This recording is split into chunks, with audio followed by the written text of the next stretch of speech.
Principio básico, reconocer que estas instituciones financieras internacionales son parte del problema, no de la solución, y que son los nuevos brazos ejecutores de la política norteamericana. Ya no se necesitan bombarderos, portaaviones para someter a los países, se necesitan dólares que traen estos organismos, muchas veces para licuar, es decir, nos prestan para poder pagarle a los privados y deberles a ellos, y después nos someten a más necesidad de financiamiento y nos condicionan los dólares. Tenga este dólar, pero hace esto, aquello, etcétera. Entonces, poder tener un desarrollo autónomo significa liberarnos de estas instituciones financieras. Haremos lo imposible para ya no tener que ver con estas instituciones financieras. Más aún, cuando en mi gobierno, de forma abierta, el Banco Mundial nos extorsionó. Ya había un crédito aprobado para el Estado ecuatoriano, todos los requisitos cumplidos. El 21 de abril venía Pamela Cox, vicepresidente del Banco Mundial, a dar los 100 millones de dólares. Cae el gobierno de Gutiérrez, todo paran, esperan ver qué hace el nuevo ministro, nunca nos dieron ese dinero. Cuando fui a Washington a preguntar por qué, nos dijeron por haber reformado la ley de transparencia fiscal y el FEIREP. Es decir, una desvergonzada extorsión a un país soberano por haber reformado una ley nacional. Lo primero que haremos como presidentes de la República es pedir una explicación al representante del Banco Mundial por esto, y de no ser satisfactoria, este señor será expulsado del país.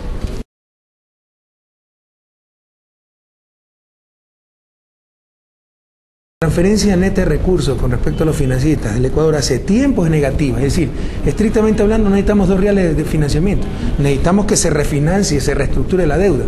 Pero ¿por qué nos hace lo obvio? En vez de, como por ejemplo el año 2005, darnos 350 millones para pagarle a ellos mismos 800 millones, hacer un nuevo plan de pagos sin que nos den 2 reales, pero pagar a nuestro ritmo. Porque es la manera de condicionarlo. Ten estos 350 millones y hazte esto y aquello. Por si acaso no nos dieron 2 reales. Entonces, ¿cuál va a ser nuestra política? Maximizar el uso de recursos propios y minimizar la necesidad de estos financiamientos externos. Y no solo eso, ya buscar una integración latinoamericana, porque América Latina tiene capacidad para autofinanciarse. Pero ¿qué pasa? Las reservas, cerca de 200.000 millones de América Latina, están invertidas en el extranjero.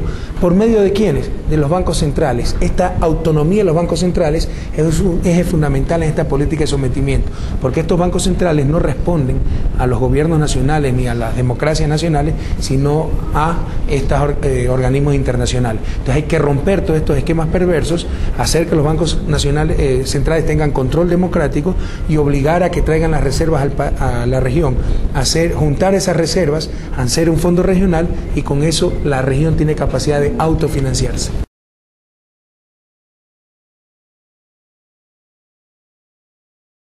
Si cambiamos una racionalidad de que individualista, de competencia, a una racionalidad de justicia, nosotros seríamos los acreedores. ¿Por qué?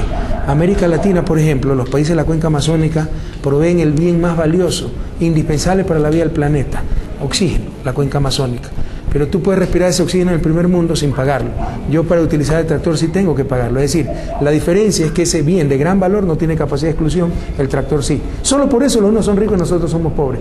Esto no tiene ningún sentido. Después de 100 años la humanidad se ha de reír frente a esto. Hay que valorar esos bienes que producen los países del tercer mundo, que una agencia internacional valore esos bienes y en función de eso cobra a los países que consumen esos bienes, y con eso paguen si quieren, que no le mandan a los países que generan esos bienes, pero paguen a los creadores de esos países. Es decir, al menos, si no nos reconocen los bienes que estamos generando, pero que son de libre acceso, que tampoco nos expriman con el servicio de la deuda. Eso también lo propuse en las Naciones Unidas.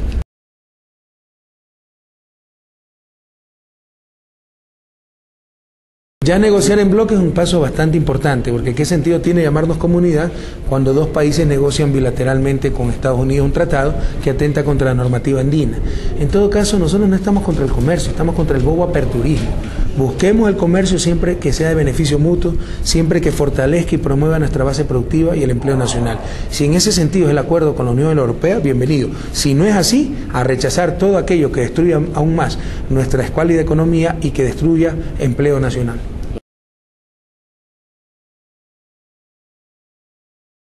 No son cosas excluyentes, hay que ver la calidad de ese informe. Sé que no le han dado las facilidades de caso a esa comisión, pero obviamente si hay conclusiones valederas, tiene grandes integrantes de esa comisión, las utilizaremos. Esto no excluye que se siga auditando la deuda, como tú dices, en otras dimensiones, con otros criterios, ¿verdad? Si fue deuda en dictadura, si no fue, para armamento o no, etcétera, que también son su legitimidad es muy cuestionada. En todo caso, nosotros jamás hemos excluido la posibilidad. Hemos dicho, vamos a renegociar deuda, vamos a repudiar deudas legítimas, pero aún así, una vez renegociada deuda y repudiada deuda ilegítima, jamás hemos excluido la posibilidad de una moratoria unilateral, por un principio muy sencillo, que es el de jubileo.